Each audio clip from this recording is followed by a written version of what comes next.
Tush Push, is that what happens when you need to have more fiber in your diet? Is that what we're talking about here? What we're talking No? about is, we saw it, in the Super Bowl, and we saw it a bunch last year. They even talked about it in the NFL, rulings this year. They talked about possibly banning it, but, I've always wondered why we didn't see this play more often. Like, why did we have to wait until 2022 to finally see it? Straight out of a rugby playbook, but just when the entire offense would just push Jalen Hurts into the end zone, and I think we By see the that a tush. lot. By the tush, pushing him Yeah. in the tush. Really, really clever name, right? Yeah, I mean, it rhymes. I don't know how clever it is, but it rhymes.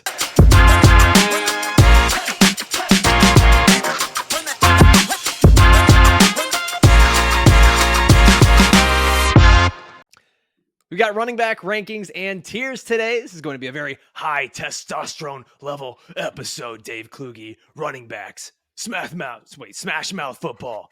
Can't even say it. There's so much testosterone going. So many people still believe that the running back position is the cornerstone of fantasy football success. Maybe they're right. I don't know. We're going to find out today. Dave, are you a zero RB guy, a high T running back drafter? What's your strategy?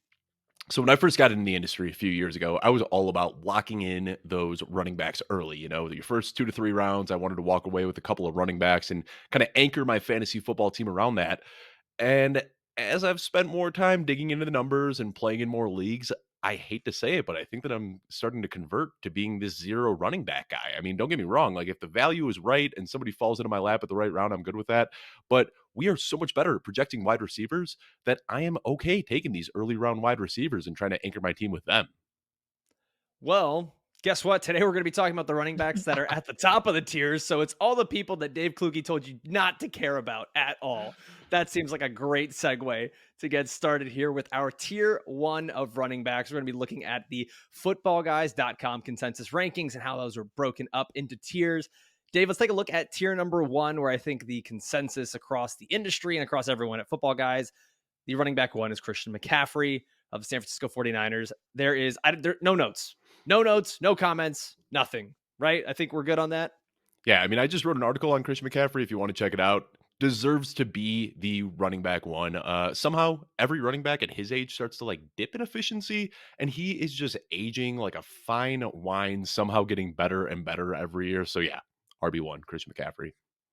At RB2, we've got Austin Eckler, who, I mean, some people debate he might be the RB1, and because this offense gets an upgrade, but there's also been questions, right, where the Chargers may be looking to add a veteran running back. You got the Kellen Moore offense. Ezekiel Elliott could be that guy that fits perfectly into there. There's Dalvin Cook, Leonard Fournette, all these guys we've been talking about.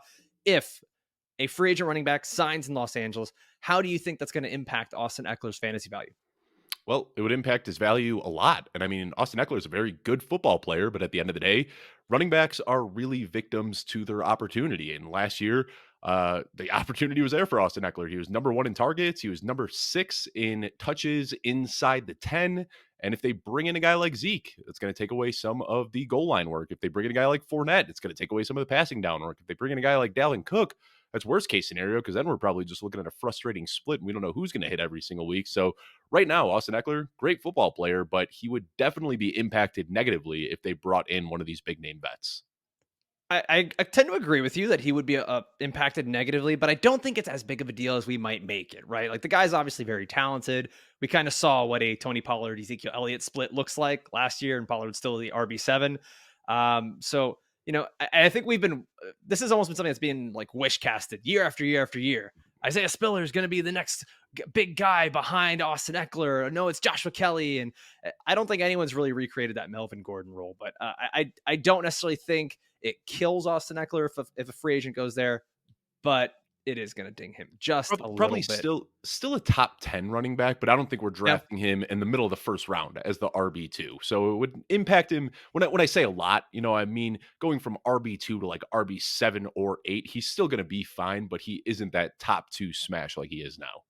Yeah, I don't even think I would drop him that far. I think he'd probably be in like that RB 4 or 5 range. But I think that whole conversation opens up pretty wide if someone does sign there, because you've got our next guy that we're talking about here, which is Bijan Robinson, rookie running back for the Atlanta Falcons. And all I keep hearing whenever any fantasy football companies posting rankings or doing a picture of Bijan Robinson's got next, top 3 running back, top 5 running back. Well, for us, he's top 3 running back. He's here in tier 1. And all I keep hearing is, he's a rookie. He's never even played. Can we at least wait? First of all, that's not how fantasy football works. You don't just wait for the guy to be good and then be like, oh, I'm going to get him next year. You got me, fantasy football. You try to project these guys. So why are we so comfortable having Bijan Robinson as a top 3 running back if he's never played it down, Dave Kluge? Well, draft capital doesn't mean everything, but draft capital usually does tell us that a team has a lot of plans for a guy, and they spent the 8th overall pick. The Atlanta Falcons spent the 8th overall pick. And I looked back over the last decade. We have 1, 2, 3, 4, 5 running backs who have been drafted inside the top 10. And here's what they did their rookie seasons. We had Todd Gurley, finishes RB9. Ezekiel Elliott finishes RB2. Leonard Fournette finishes RB9. Chris McCaffrey finishes RB10. And Saquon Barkley finish as RB1. So if you heard that, we had 2 top 2 finishes and everybody finished inside the top 10. So we're looking at a very safe floor and a very high ceiling. I'm totally comfortable taking Bijan at the end of the first, early second round. Yeah, it's weird how that works, where talented players who get drafted and invested really early by their team all of a sudden get a lot of work. That's just, it's so strange, Dave Kluge, how that works. You mentioned a couple guys there, Saquon and Zeke. It's actually really funny. You know, they had top 2 fantasy seasons by a rookie since 2010. Their situations to me are so reminiscent of what we're looking at here with Bijan Robinson, where they were run heavy teams, a lot of opportunity for a highly drafted running back, and then 2 top tier pass catching weapons. You look at the Giants, it was OBJ and Evan Ingram, wherever your opinion stands on him. And then the Cowboys was Des Bryant and Jason Witten. So these were guys, it's not like one of those things where you're going to be very worried about. Yeah, Good right? pull, Alfredo. I like that. I didn't even think about that, but very nice. It's so similar. And Bijan, obviously, we already know the Falcons ran the ball more than any team in the league last year. Bijan Robinson's going to get the workload. And this is one of those things where it's just don't overthink it. He's going to be the highest paid running back in the league this year because of his signing bonus. The Falcons need to justify that money. They need to justify that high draft capital. So I just want to let all of our listeners and our audience members know, don't overthink it. Bijan Robinson should be a top 3 running back this season. By the way, if you've been enjoying this conversation so far, please like this video and subscribe to the channel. That way you don't miss our next episode. We're going to be bringing you content all throughout the preseason. We're going to be bringing on special guests. And then once we get into the regular season, we're going to be giving you 5 episodes a week, Monday through Thursday, and then a Sunday morning live start sit. Okay, and don't forget to drop your fantasy football draft questions here in the comments. Also, we've been talking about these rankings, Dave, and the rankings, they're all over at footballguys.com. It's an awesome new tool that we have with all of the tiers that really help you draft a little bit smarter. And the elite subscription to look at it is just $5.79. Dave, I'm not, what is it? What's the proper term here? Economist? Yeah. Yeah, I believe so. Yeah. Yeah, I'm not that smart, but you know what? If all you Gen Zers would stop eating avocado toast and start investing money into important things like fantasy football, we'd fix the economy. That's my platform. I approve this message. Let's move on. Let's move on to tier number 2. Real quickly before we dive into tier number 2, if we can just look at one really quickly. I did say that, I'm kind of being converted into this 0 running back type of guy. So can we just talk for a quick second about where these running backs kind of mix into the shuffle here? Because obviously, it seems like in years past, it was always like the top 3 picks were running back, running back, running back. But now we've got Justin Jefferson, Jamar Chase, Cooper Kupp, Tyreek Hill, maybe even CeeDee Lamb, Travis Kelce. Who are you taking before you start looking at these running backs? Or are you still going with McCaffrey right off the board at 101? No, so I think McCaffrey is would be the first running back I would target, but I still think I'm looking at the top 3 receivers, in my opinion, Jefferson, Chase, Kupp. And I think there's a very real argument that we were all making this argument months ago, and it's kind of gotten cold now. It's Travis Kelce that I think should be a top 4, top 5 pick. And then I think you can start to make your arguments for Christian McCaffrey. But yeah, I think I'm going to hold pretty strong on that. Dave, where are you at? And that's exactly where I am. I've got McCaffrey, in PPR leagues. I'm taking him 5th off the board behind those same exact guys. So like that, we got a good little stamp of approval there. We're both feeling the same on this. All right, on to tier 2. There we go. All right, so tier 2, we are looking at a couple of guys that have finished as the top running backs before, but for some reason they're not in tier 1 any longer. And so first guy we're looking at here is Jonathan Taylor. Dave, I know you have some concerns about there being a new quarterback situation over there in Indy. So the question is for both of us here is, Does Anthony Richardson cap the upside for Jonathan Taylor? Does he help him? Does he hurt him? What's the most likely outcome in this situation? Because there's always the argument that running quarterbacks open up the field a bit more for guys like Jonathan Taylor. So where do you sit on this?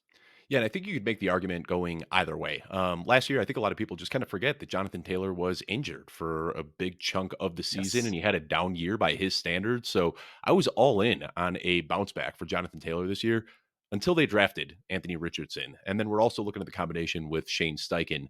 There wasn't really a ton of running back volume to go around last year in the Philadelphia Eagles, which we expect this to be somewhat of a similar offense, maybe, a I would little bit think. different. We think, yeah, and that's what scares me is those checkdowns that Jonathan Taylor's seen over the last couple of years from Carson Wentz and Matt Ryan, who both check down at a very high rate. Those checkdowns now become quarterback scrambles, and then the goal line plunges that we've seen that really help hit that weekly ceiling. All of a sudden, those are going to be quarterback sneaks now. We saw the tush push with Jalen Hurts and Shane Steichen last year, and I think we see that this year. So overall, the offensive potency is going to take a hit. And then we look at some of those high value touches going Anthony Richardson's way as well. I'm actually a little bit lower on Jonathan Taylor than the rest of our staff is for those reasons. Tush push. Is that what happens when you need to have more fiber in your diet? Is that what we're talking about here? What we're No? talking about is we saw it, in the Super Bowl, and we saw it a bunch last year. They even talked about it in the NFL rulings this year. They talked about possibly banning it, but I've always wondered why we didn't see this play more often. Like, why did we have to wait until 2022 to finally see it? Straight out of a rugby playbook, but just when the entire offense would just push Jalen Hurts into the end zone, and I think we By see the that a tush. lot by the tush, pushing him Yeah. in the tush. Really, really clever name, right? Yeah, I mean, it rhymes. I don't know how clever it is, but it rhymes. Back to this about Jonathan Taylor here, and I think the questions are, they're relevant, right? And they should be there about having a rookie quarterback, and particularly one that runs so much. But I think we've also seen that offenses can get smarter, and they're able to use good players, and that a running quarterback doesn't necessarily spell the end for a running back, right? The Eagles were able to do that with Miles Sanders. Justin Fields and the Bears were able to get great production out of their running backs, despite it being a multitude of them. Even the Giants with Daniel Jones, who was running a ton, and Saquon was still very productive. So if there is a guy that I think that could do it, it's Jonathan Taylor.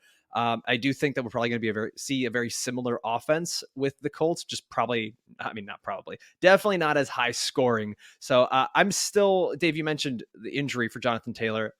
I think we didn't see the real Jonathan Taylor last year. So I'm still relatively high on him. I still think that he's going to be a guy that the offense will lean on. I can't imagine they're going to ask Anthony Richardson to drop back 400 plus times and throw the ball. So I think Jonathan Taylor still gets plenty of work, but it's going to be those things you mentioned, right? It's going to be, can he get the passing work? Probably not. Can he get the goal line work? That still remains to be seen. So the next guys we're looking at here are the holdout running backs. And it's kind of a scary situation, Dave. We're looking at Saquon Barkley, Josh Jacobs, and it seems like lately there's been a lot of posturing, especially these past couple days, like agents kind of like nudging them like, "Hey man, go to this interview and say Mhm. this thing, right?" And that might put the pressure on the team. And they're kind of following this up of like, "Well, I might hold out. I don't want to, but I might do it." How worried are you about these players? Do you think that they're going to continue to hold out, and how might it affect their fantasy production this year? So I'm much more worried about Josh Jacobs than I am about Saquon Barkley because I did watch that interview, the podcast that Saquon Barkley Right. did, and there was something that really stuck out to me where he said, "I don't want to quit on my teammates." And Yep. that's how he kind of perceives this situation is that he doesn't want to be the guy quitting on his teammates. If he's already got that in his head, he's a competitor. We've seen him come back from really tough injuries. I think it's pretty likely that we see Saquon Barkley play this year. Josh Jacobs is the one that scares me though, because he had kind of an up and down early career and then absolutely smashed last year and deservedly thinks that he should get paid. Now, like I say all the time, I don't want to try to play psychologist and get in the mind of these NFL players, but we have seen some things in the past where Josh Jacobs can be a little bit petty. Remember him giving a middle finger to Matthew Berry, going back and forth on Instagram, and he's out here liking tweets about how he shouldn't play this year. So just looking at the two guys, because they are very comparable situations, I am much more worried about Josh Jacobs actually holding out than I am about Saquon Barkley. If we can keep kind of going down the narrative street here, nothing about stats, fantasy, nothing like that. The thing that kind of stood out to me about Josh Jacobs when I was doing my research on this is that he was voted team captain by his teammates last year. He's a guy that's very well respected in that locker room. And you got to think front offices take a look at that. They notice that stuff. They want to make sure this guy is happy so the rest of the team is happy. This can't be something where he holds out, the rest of the team notices and they go, all right, this is how we're going to get treated. This is how the star player from last year gets treated. This is how our team captain gets treated, right? Josh McDaniels is already a coach that's always on a slippery slope. I have to imagine both of these running backs do play this season, and they likely will show up to camp. Remember, we had a very similar thing last year with like Deebo Samuel and a couple other guys that were holding out, and they do eventually show up. And technically, it was pointed out, this is not a holdout because they're not getting fined. They won't get fined unless they actually miss games. So technically, all they're doing is just extending their offseason right now because they're on the franchise tag. Dave, anything else that you want to add to that with Jacobs and Barkley? All I'll say is, like, historically, we haven't seen running backs really play the holdout and it work well, except for No. Derrick Henry. Do you remember how quickly the Titans folded when Derrick Henry a few years ago talked about potentially holding out, and then like the very next day he gets a huge contract Within So minutes. I guess that's the rule. If you want to get a big contract, you just got to be as good and as big and as fast and as strong as Derrick Henry. Yep, that seems like a very important factor in negotiations. All right, last guy that we're going to take a look at. Excuse me, not last guy. But we're going to continue here. Next guy we're going to take a look at is Nick Chubb, Sir Nicholas. He's a running back that's getting a lot of hype this year. Everything seems to be just kind of coming together for the Cleveland Browns and Nick Chubb, and stars are aligning. Last year he finished as the running back 6, but Dave, this is a guy that's never really been a pass catcher.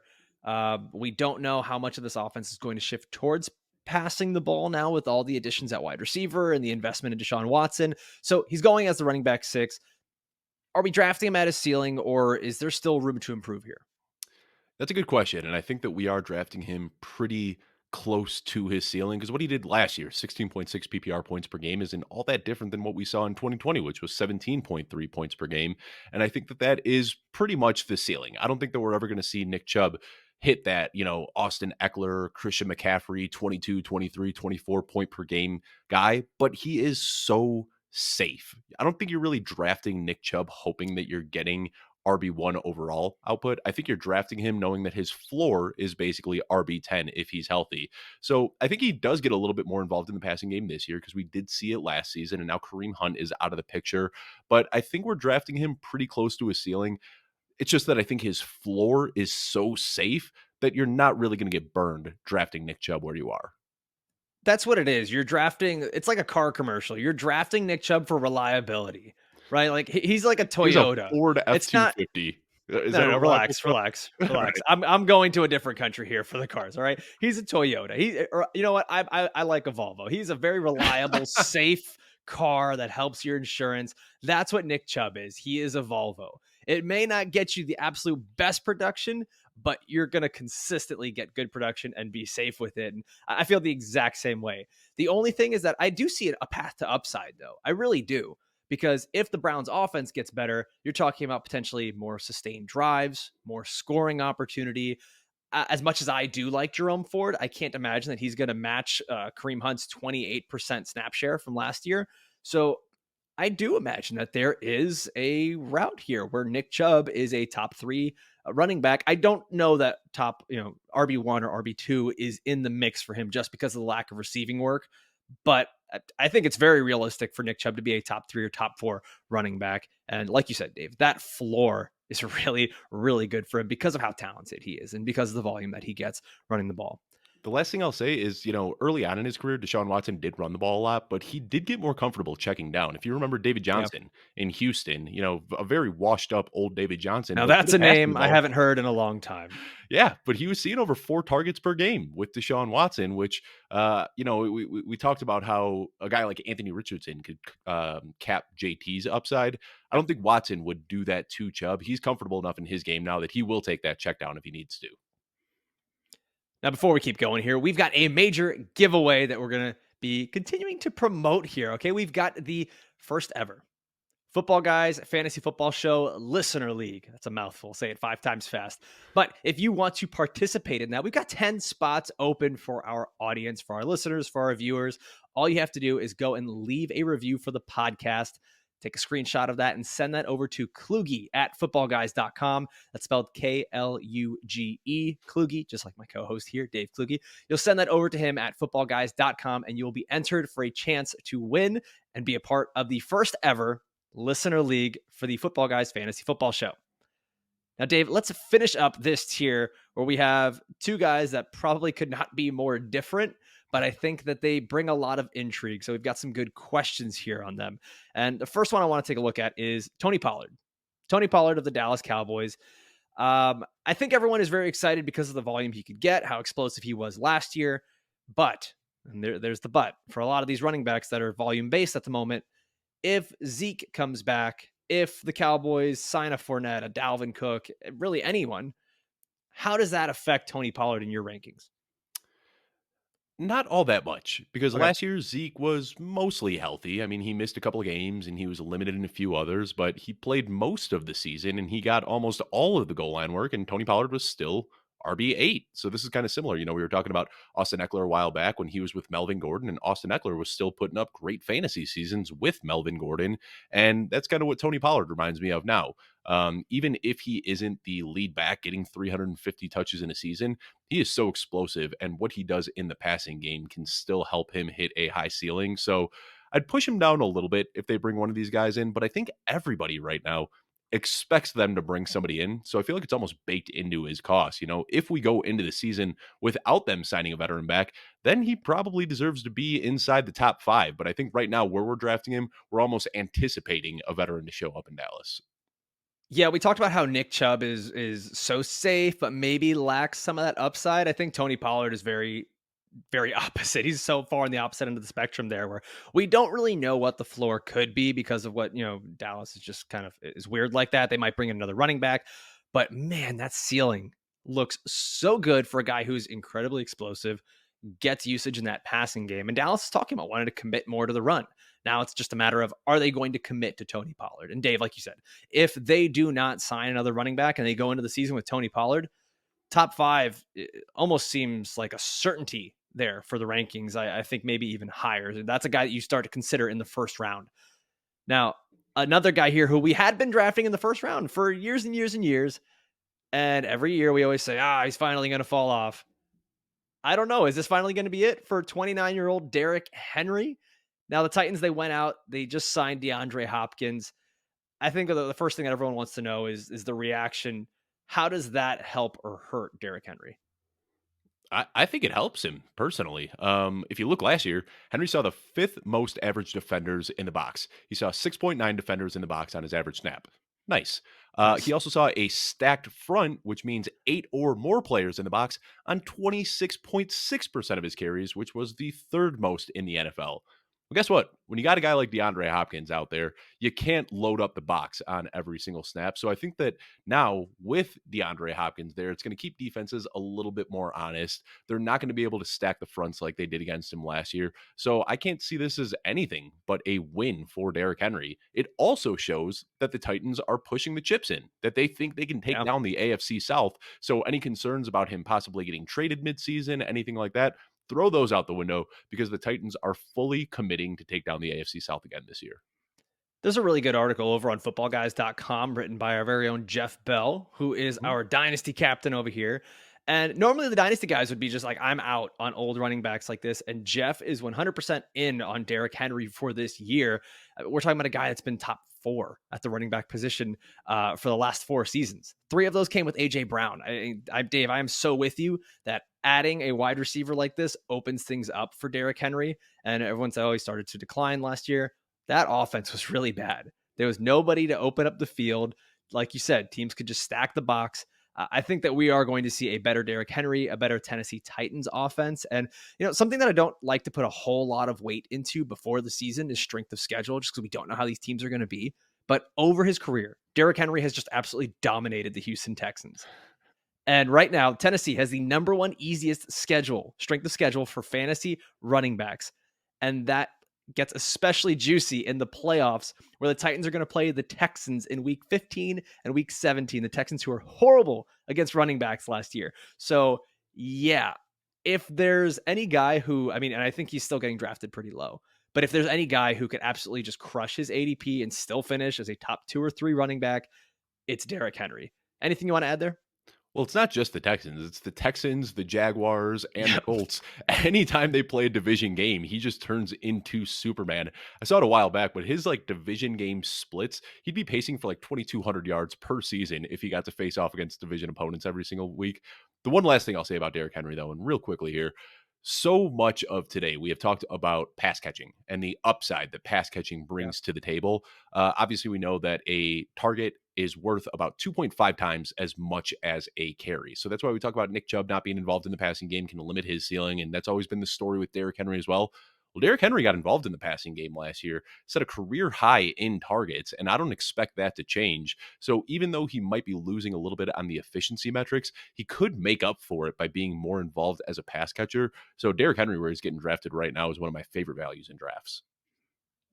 Well, Dave, those are our running back tiers 1 and 2 based on the Football Guys consensus rankings. Dave and I are going to continue this conversation over on the audio version of this show, where we're going to keep looking at the running back tiers for tier 3 and tier 4. We're going to keep going down those rankings. To listen to that, all you have to do is just click the link in the description here for the show. You can subscribe on Apple or Spotify, or hey, listen, I get it. If you're a video only person, you want to stay here on YouTube, I highly recommend sticking around and check out one of these next Football Guys videos that we're going to have here on your screen.